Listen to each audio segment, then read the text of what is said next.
الحمد لله رب العالمين والصلاة والسلام على أشرف الأنبياء وسيد المرسلين نبينا محمد وعلى آله وأصحابه أجمعين أما بعد.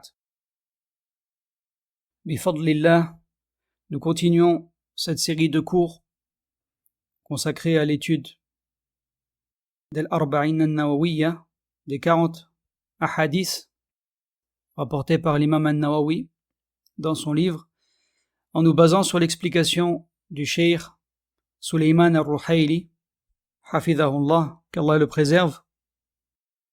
Et par rapport à cette série de cours, nous avons, dans les cours précédents, lu et vu l'explication des 3 premiers ahadiths que l'imam al-Nawawi a rapportés, et nous avons commencé l'explication du 4e.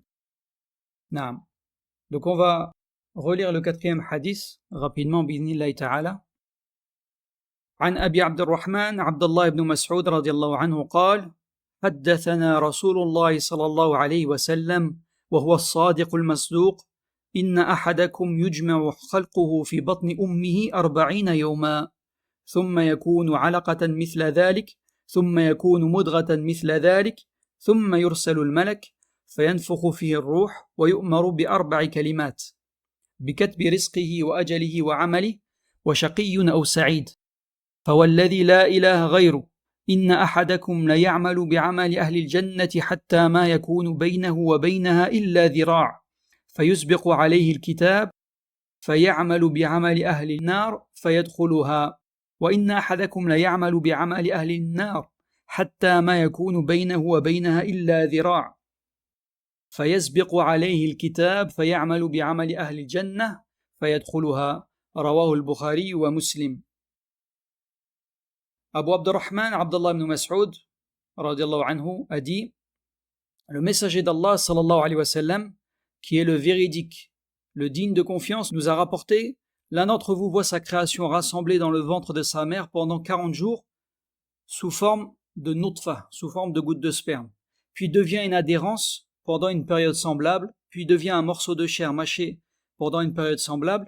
Ensuite, un ange lui est envoyé qui insuffle en lui l'âme et reçoit l'ordre d'inscrire 4 choses: sa subsistance, sa durée de vie, ses actes, et s'il sera malheureux ou heureux.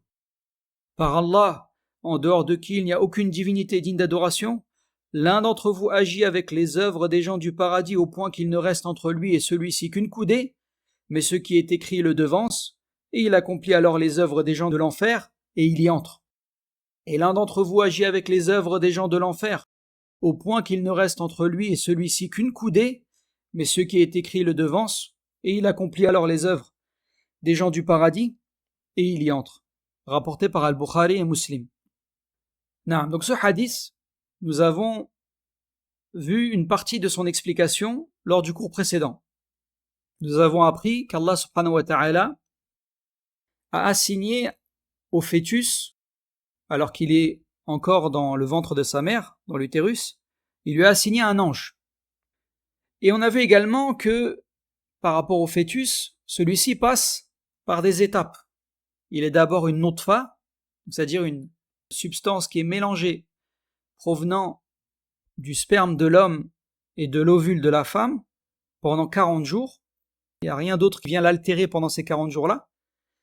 Puis ensuite, une deuxième étape, dans laquelle il devient une alaqa, c'est-à-dire une adhérence, tel un caillot de sang, pendant 40 jours, puis il devient une mudra, c'est-à-dire tel un morceau de chair mâché, pendant encore 40 jours. Et c'est durant ces 40 jours-là qu'il commence à se former. Nous avons également appris que le fœtus est créé dans l'utérus à 2 reprises. On a vu qu'il y avait 2 créations, ce qui permet de concilier les différentes versions et les différentes narrations du hadith. Une première création qui est la création de la représentation, du dessin des organes, et une deuxième qui est la création de la formation elle-même, du développement et de l'existence. Puisqu'il va y avoir donc la formation et la création des organes, et après celle-ci, donc il va y avoir l'âme qui va lui être insufflée. La première création, celle de la représentation, elle survient lorsque l'embryon atteint 40 jours ou 42 jours. Et la deuxième, elle intervient, donc la phase de développement, dans la troisième période de 40 jours. Donc autrement dit, après les 80 jours. Et dans celle-ci, c'est là que les membres se forment et deviennent visibles. Nous avons aussi appris que l'ange qui est chargé du fœtus écrit à deux moments. Donc il y a deux inscriptions. La première fois, il écrit pour lui-même lorsque l'embryon atteint les 40 ou les 42 jours. Et à ce moment-là, on a vu que l'ange interroge Allah subhanahu wa ta'ala en demandant est-ce que c'est un garçon ou une fille. Et Allah subhanahu wa ta'ala l'en informe, il lui informe donc du sexe de l'embryon. Et l'ange également interroge sur les 4 choses qui sont mentionnées dans le hadith et qu'on va voir plus en détail aujourd'hui, Inch'Allah. Et l'ange, il les consigne auprès de lui. Donc ça, c'est la première écriture, la première inscription. Et la deuxième, il les écrit pour le fœtus lorsque celui-ci atteint les 120 jours, comme on l'a vu donc dans l'apparent de ce hadith-là.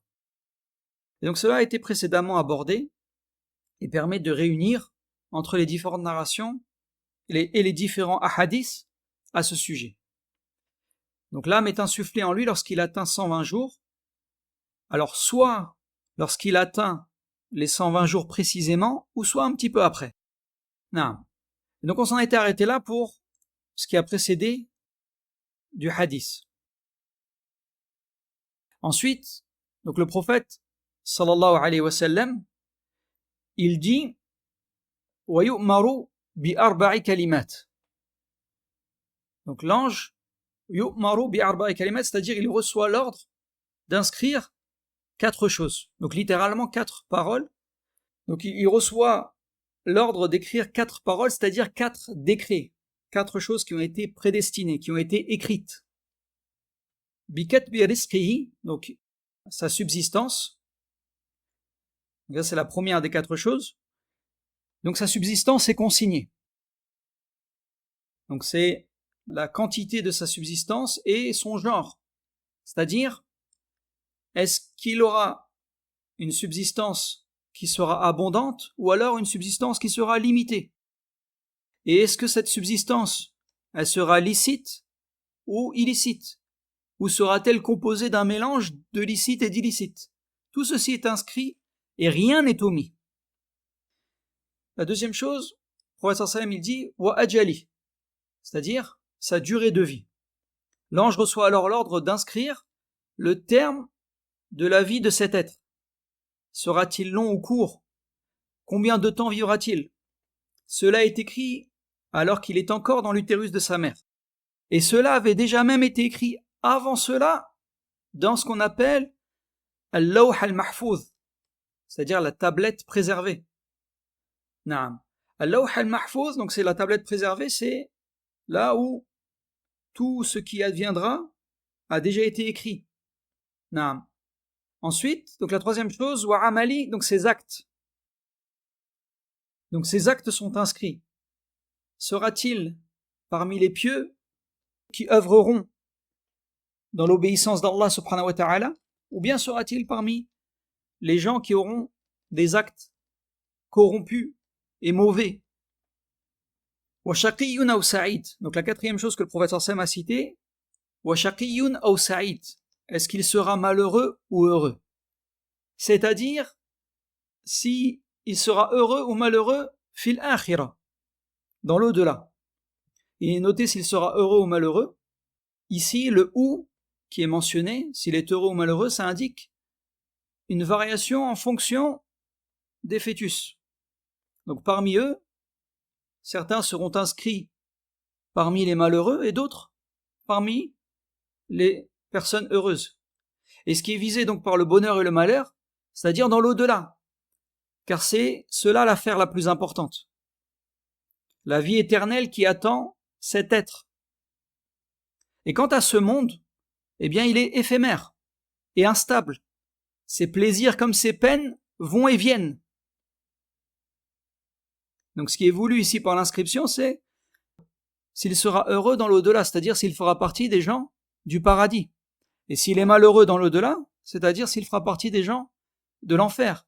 Wal'iyadu billah. Donc si on écrit qu'il est heureux, cela est en considérant son entrée au paradis. Et l'entrée au paradis, donc, elle peut être de deux manières. Soit directement, ou soit à terme. C'est-à-dire, il peut entrer au paradis directement, après les étapes du jour de la résurrection, c'est-à-dire que sa destination, c'est le paradis directement, et on demande à Allah subhanahu wa ta'ala qu'il nous fasse être parmi ces gens qui entreront au paradis directement, et qu'il nous éloigne du châtiment de l'enfer. Donc soit il entre au paradis directement, après les étapes du jour de la résurrection, ou soit il y entre à terme, après être allé en enfer pour ses péchés, et qu'Allah nous en préserve. Donc ici, s'il est inscrit parmi les personnes heureuses, c'est-à-dire qu'il sera parmi les gens du paradis, que ce soit directement ou à terme.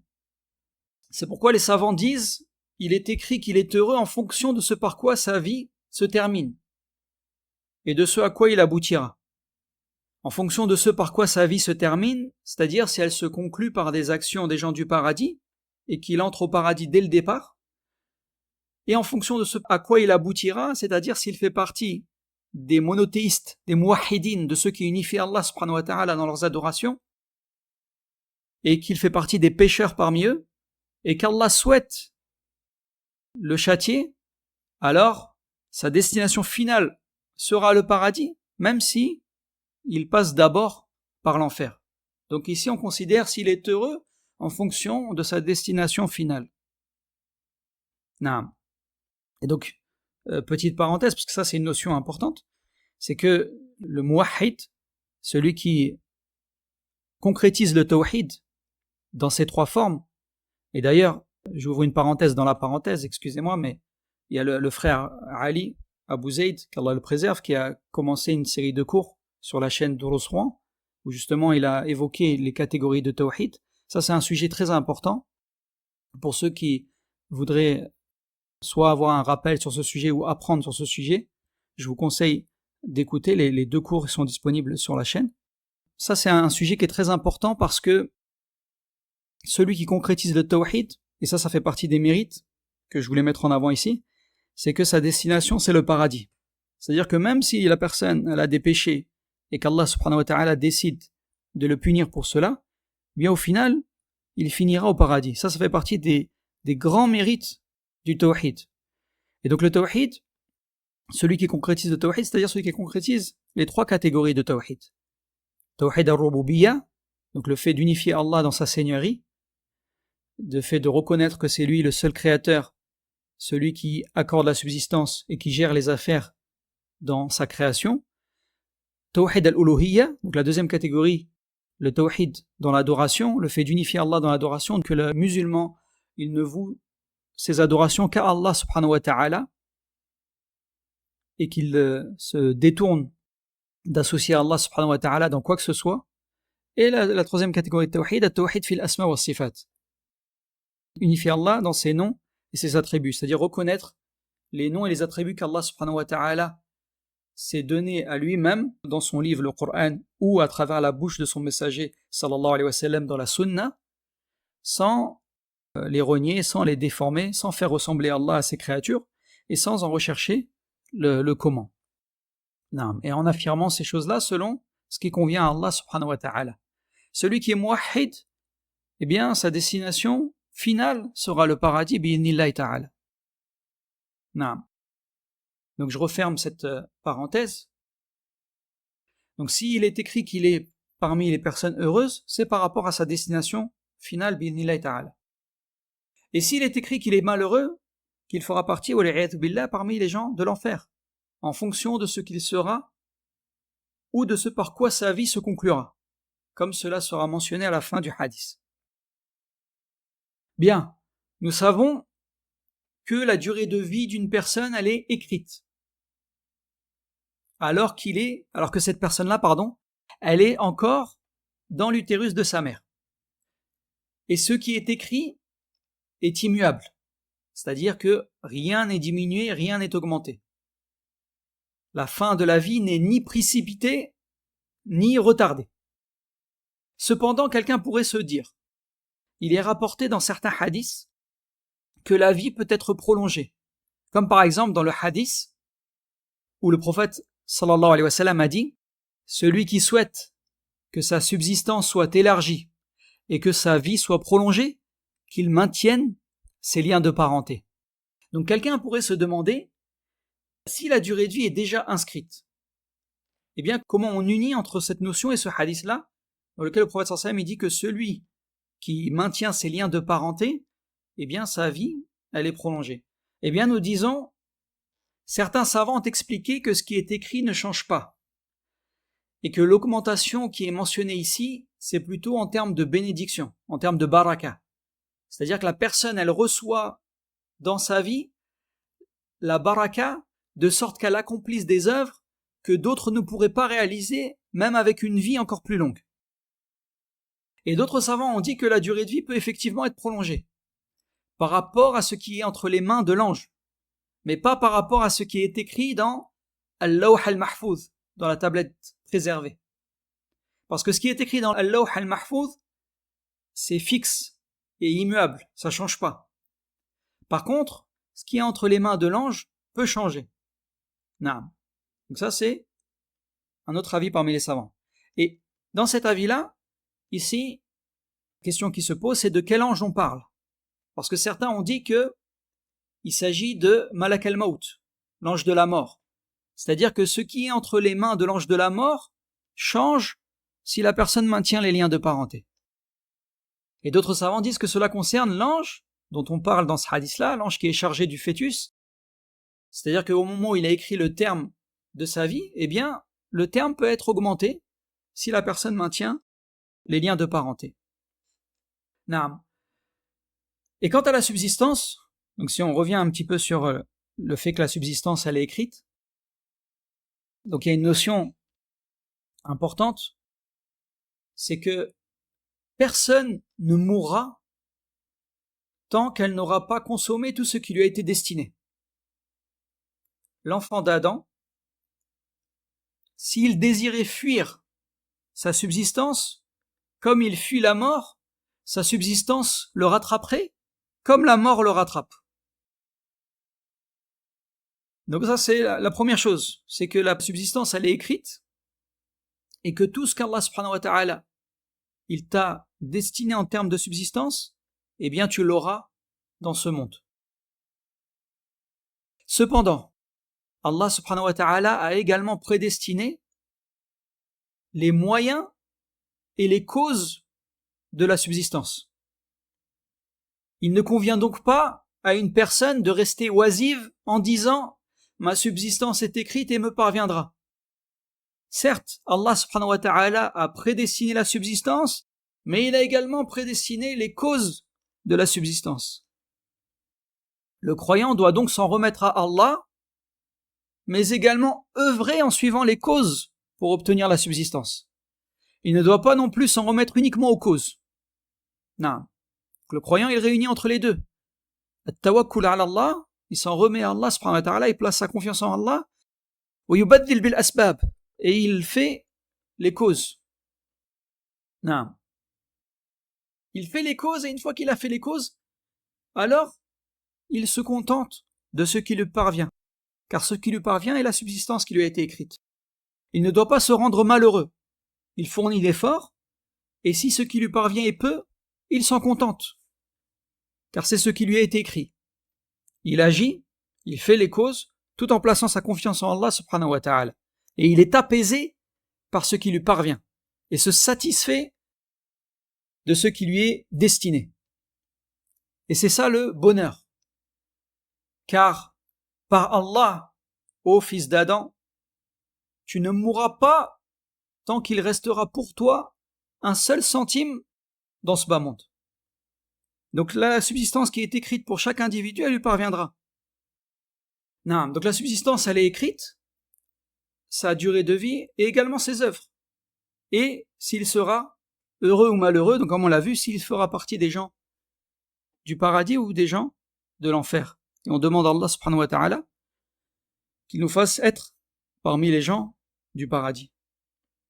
Donc ensuite, le prophète sallallahu alayhi wa sallam dit « Fawallahi alladhi la ilaha ghayru » par Allah, en dehors de qui il n'y a aucune divinité digne d'adoration. Donc ici, Cheikh Suleiman mentionne une faïda, il dit on peut tirer comme leçon de cela qu'il est recommandé à l'étudiant en sciences de jurer lors de l'exposé de choses importantes, afin de les ancrer dans l'esprit des gens. Parce que le prophète sallam, bien qu'il soit véridique et digne de confiance, jure ici avec cette formule, en disant « Par Allah, en dehors de qui il n'y a pas d'autre divinité digne d'adoration. » Naam. Ensuite, donc, le prophète sallam, il a dit « Inna ahadakum, yani ya bani Adam, kama sabaq » Donc il a dit l'un d'entre vous, ô fils d'Adam, comme on l'a vu précédemment ici, la ya'malu bi'amali ahli al-jannah, ay umrahu kullah. Donc il agit selon les œuvres des gens du paradis, c'est-à-dire toute sa vie. Hatta ma yakunu baynahu wa baynaha illa dhira', jusqu'à ce qu'il ne reste entre lui et le paradis que la distance d'une coudée. Une coudée, c'est la distance qu'il y a entre le coude et l'extrémité des doigts d'un homme moyen. Et les savants expliquent que la distance d'une coudée évoque une courte distance. Et ici, cela représente une courte période de temps. Cela signifie qu'il ne reste entre lui et le paradis qu'un bref moment dans sa vie. فَيَسْبِقُ عَلَيْهِ الْكِتَابِ. Mais ce qui est écrit le rattrape, le devance. Par ce qui est écrit al-kitab, donc c'est-à-dire le décret. Et donc certains savants disent qu'il s'agit de ce qui est écrit dans al-lawh al-mahfouz, dans la tablette préservée. Tandis que d'autres disent que c'est ce qui est écrit lorsque la personne donc, elle est dans l'utérus de sa mère, ce qui est écrit par l'ange qui est chargé de cela. فَيَعْمَلُ بِعَمَلِ أَهْلِ النَّارِ. Il accomplit alors les œuvres des gens de l'enfer. Ce qui lui a été écrit le devance, et il accomplit les œuvres des gens de l'enfer. Et il finit sa vie ainsi, sur les actes des gens de l'enfer, alors il y entre. وَالْعِيَاذُ بِاللَّهِ. Et donc certains savants interprètent cela en disant que cela fait référence à ar-ridda, c'est-à-dire l'apostasie. Ils disent que il vit en étant musulman, mais qu'il renie sa foi à la fin de sa vie, donc ainsi il devient parmi les gens de l'enfer. Et d'autres savants disent que cela inclut aussi bien l'apostasie que les péchés du musulman. Non, par exemple, celui-ci, il vit pieusement dans l'obéissance d'Allah, mais à la fin de sa vie, il multiplie les désobéissances et les péchés jusqu'à ce qu'il finisse sa vie sur cela, et que Allah subhanahu wa ta'ala décide alors de le punir et de le purifier par le feu de l'enfer, alors il y entre. Et ce même si il finira par en sortir. Non, parce que comme on l'a vu précédemment, c'est que le muwahhid, le musulman qui unifie Allah subhanahu wa ta'ala, il finira pas éternellement en enfer. Il finira par en sortir. Donc là, la différence entre les deux avis, c'est que le premier, donc ils disent que c'est l'apostasie, parce qu'ils parlent en gros ici du fait que la personne, elle va rester éternellement en enfer. Et celui qui reste éternellement en enfer, c'est celui qui n'est pas musulman. Tandis que les autres ont dit qu'en fait le hadith il est général, et qu'il désigne aussi celui qui va y rentrer, même s'il ne va pas y rester éternellement. Donc ça concerne aussi le musulman qui fait des péchés, et qu'Allah subhanahu wa ta'ala décidera de punir par l'enfer. Ensuite, il a dit, le prophète sallallahu alayhi wa sallam, Inna ahadakum la ya'malu bi'amali ahli an-nar. Et l'un d'entre vous agit avec les œuvres des gens de l'enfer, c'est-à-dire toute sa vie, hatta ma yakunu baynahu wa baynaha illa dhira', au point qu'il ne reste entre lui et celui-ci qu'une coudée, qu'il ne reste plus qu'entre lui et l'enfer qu'une coudée, c'est-à-dire un laps de temps très court. فَيَسْبِقُ عَلَيْهِ الْكِتَابِ فَيَعْمَلُ بِعَمَلِ أَهْلِ الْجَنَّةِ. Mais ce qui est écrit le devance, il accomplit alors les œuvres des gens du paradis. C'est-à-dire qu'Allah subhanahu wa ta'ala le guide et il lui accorde alors la réussite pour qu'il accomplisse les œuvres des gens du paradis, et sa vie se termine ainsi. Donc il termine sa vie sur les œuvres des gens du paradis et il y entre. Donc ici, le prophète sallam a dit « Inna ahadakum la ya'malu bi'amali ahli al-jannah » L'un d'entre vous agit avec les œuvres des gens du paradis. Donc ici, certains savants ont dit que le sens de cela, cette phrase, donc l'un d'entre vous agit avec les œuvres des gens du paradis, fait référence à ce qui est apparent aux yeux des gens. C'est-à-dire qu'en réalité, son cœur est corrompu par l'hypocrisie et l'ostentation, et qu'en apparence, il accomplit des œuvres pieuses. Mais son intérieur est rempli de corruption.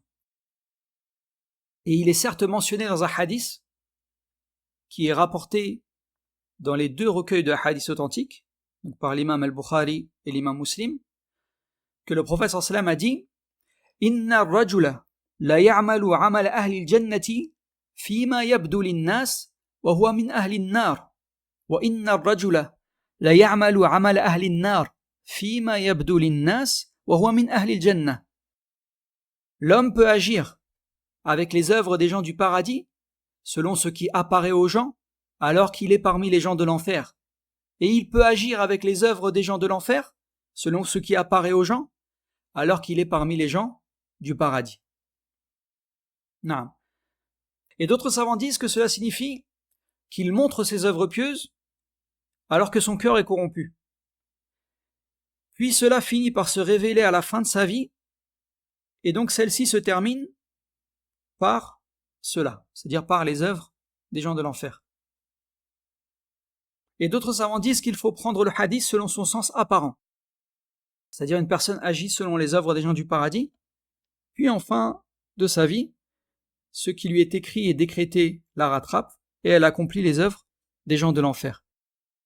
Et ici, il est important de mentionner une chose. Lorsqu'on entend de tels hadiths, il est essentiel de se rappeler un principe fondamental. C'est qu'Allah subhanahu wa ta'ala n'est injuste envers personne. Même pas ne serait-ce que d'un atome, ni de ce qui est encore plus petit. Si lorsque tu entends le hadith, te vient à l'idée un sens qui attribue une quelconque injustice à Allah, subhanahu wa ta'ala, alors rejette cela, cela signifie que cette compréhension est erronée. Car Allah est exempté de l'injustice. Il est au-dessus de toute injustice. Donc l'individu agit selon les œuvres des gens du paradis, mais par son propre choix et sa propre volonté, car l'être humain a une volonté et un libre arbitre, il dévie à la fin de sa vie et apostasie, ou il multiplie les péchés, wal'iyadhu billah, jusqu'à ce que sa vie se termine sur cela. Et inversement. Donc Allah subhanahu wa ta'ala, il n'est pas injuste. Non. Et cela, ce hadith, dans ces phrases-là, il y a une grande leçon pour le croyant. C'est de ne jamais se laisser tromper par ses propres œuvres. Quelles que soient les bonnes œuvres que tu accomplis, tu dois craindre la manière dont ta vie va se terminer.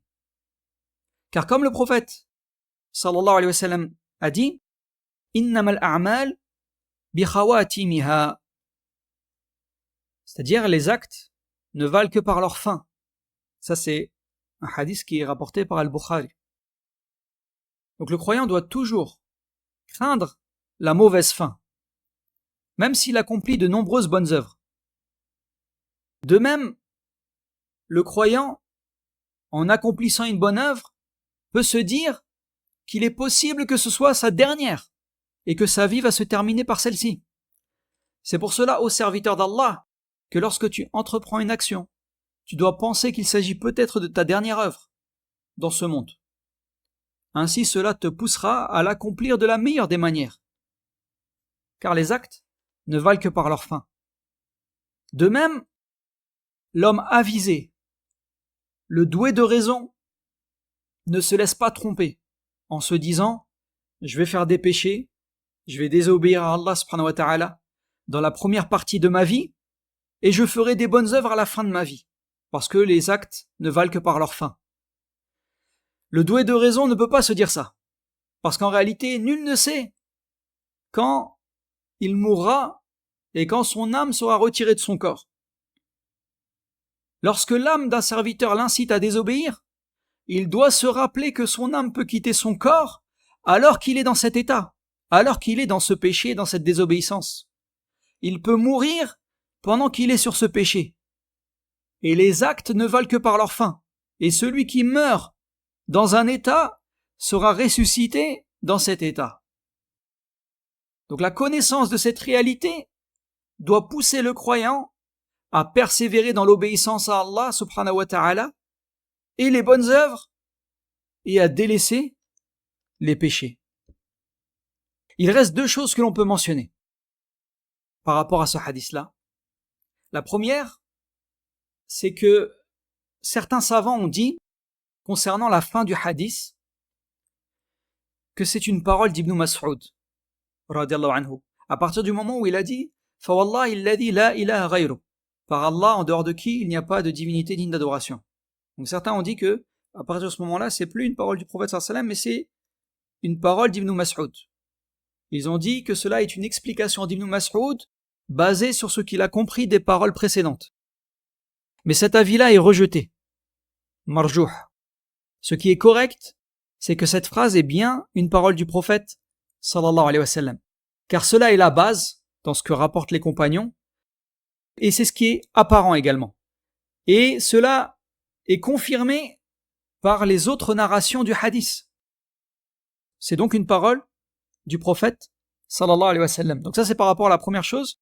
La deuxième chose, c'est que vous remarquez les frères qu'au début du hadith, Ibn Mas'ud radiyallahu anhu, il a dit Haddathana Rasulullah sallallahu alayhi wa sallam wa huwa as-sadiqul masduq. Le messager d'Allah sallallahu alayhi wa sallam, lui qui est le véridique, le digne de confiance, nous a rapporté. Donc il a ici rajouté as-sadiq al-masduq. Donc quel est le sens de cette parole? Qu'est-ce que ça veut dire as-sadiq al-masduq? Et pourquoi ici Ibn Mas'ud il l'a précisé alors qu'il rapporte de nombreux hadiths du prophète sallallahu alayhi wa sallam et qu'il ne le mentionne pas forcément dans les autres hadiths. Donc pourquoi il a choisi ici de le mentionner? Et petite parenthèse également, c'est que Abdallah ibn Mas'ud, parmi les compagnons, fait partie des compagnons qui sont les plus savants. Non. D'ailleurs, les savants disent que Abdallah ibn Mas'ud, c'est même le plus savant des compagnons après les 4 califes bien guidés. Les 4 califes bien guidés, Abu Bakr, Omar, Uthman et Ali. Donc les savants disent que c'est eux les plus savants des compagnons. Et après eux, Abdallah ibn Mas'ud, radiyallahu anhum ajma'in. Qu'Allah les agrée tous. Donc ici, pourquoi il a choisi de mentionner cela et quel est le sens de cela? Donc, la signification de wa huwa sadiq, et il est le véridique, cela signifie qu'il était véridique dans tout ce qu'il disait. C'est-à-dire, même avant qu'il soit envoyé par Allah subhanahu wa ta'ala. On ne lui a jamais connu un seul mensonge, sallallahu alayhi wa sallam. Et même les mécréants, avant la révélation, avant qu'il soit envoyé par Allah subhanahu wa ta'ala, ils l'appelaient as-sadiq al-amin, le véridique, le digne de confiance. Donc ainsi, il est le véridique, qui n'a jamais menti, ni avant la révélation, ni même après, sallallahu alayhi wa sallam. Al-Masduq, donc Al-Masduq, littéralement, c'est celui en qui l'on croit. Celui en qui l'on peut croire concernant ce qui lui est révélé. Celui qui apporte la vérité. Car l'ange Jibril, alayhi salam, qui est véridique, lui apporte la vérité de la part d'Allah subhanahu wa ta'ala. Et le prophète sallallahu alayhi wa sallam est le véridique, à qui il lui est transmis la vérité. Et certains savants ont dit que Al-Masduq signifie celui en qui il est obligatoire de croire. Celui qu'il est obligatoire de croire. Lorsque l'ordre du messager d'Allah sallallahu alayhi wa sallam arrive, les jugements des esprits et des hommes cessent. Et seul l'ordre du messager d'Allah sallallahu alayhi wa sallam prévaut. Ainsi le croyant croit au messager d'Allah sallallahu alayhi wa sallam, et les deux significations ici sont correctes. Il est celui qui a apporté la vérité et celui qu'il est obligatoire de croire. Non. Ensuite, pourquoi Ibn Mas'ud a-t-il précisé cela ici, alors qu'il a rapporté d'autres hadiths du prophète sallallahu alayhi wa sallam sans forcément mentionner cette phrase? Les savants disent que c'est parce qu'il s'agit d'un sujet lié à l'invisible, sur lequel les gens pourraient émettre des doutes, et aussi parce que beaucoup de gens disent des choses différentes à ce sujet.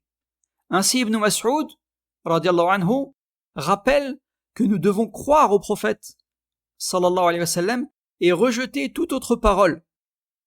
Et de la même manière, pour nous aujourd'hui, nous disons que nous croyons au prophète, sallallahu alayhi wa sallam, et nous rejetons ce que disent les médecins ou autres dans ce qui va contredire la parole du prophète, sallallahu alayhi wa sallam, car il est le véridique, le digne de confiance, sallallahu alayhi wa sallam. Naam. Donc je vais m'arrêter ici, bi'inillah, pour le cours d'aujourd'hui. Donc on a terminé l'explication de ce 4e hadith. J'aurais espéré qu'on rentre dans le 5e hadith, parce que c'est un hadith qui est immense, le hadith qui est rapporté par Aïcha sur les innovations religieuses, mais je ne veux pas mettre en difficulté les frères qui vont devoir aller à la mosquée pour prier Salat al-Dhuhr. Donc on va s'arrêter ici, bi'idhnillahi ta'ala, et la semaine prochaine, nous entrerons dans ce hadith immense. Hada wallahu a'lam wa sallallahu ala nabiyyina wa sallam, et je vous remercie pour votre présence, qu'Allah vous préserve et vous accorde la réussite. Subhanakallahumma bihamdika ashhadu an la ilaha illa anta astaghfiruka wa atubu ilayk.